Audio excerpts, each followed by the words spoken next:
I'm Dolley Madison, the wife of President James Madison, but I believe myself to be much more than just that. Permit me to introduce myself and the accomplishments I have made in my lifetime. I grew up in a Quaker family.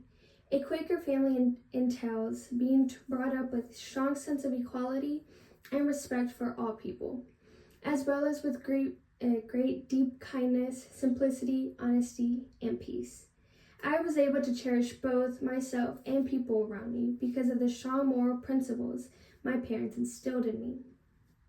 According to some, I was pleasant and beautiful, which makes sense.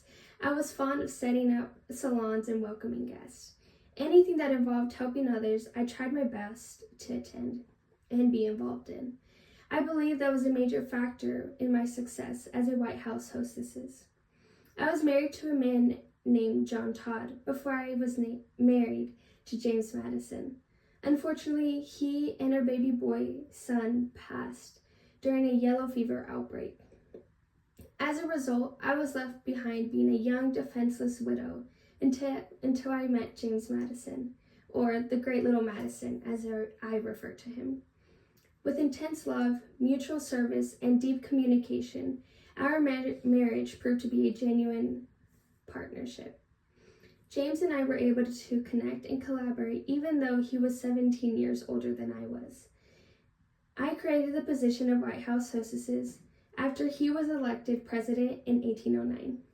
I made the White House a location where civic unity and political connection were formed by welcoming people from all walks of life.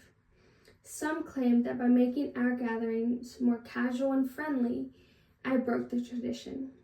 But tradition was not vital to me, but thrilling and pleasing to my guests is greatly significant to me. I even served ice cream to my guests.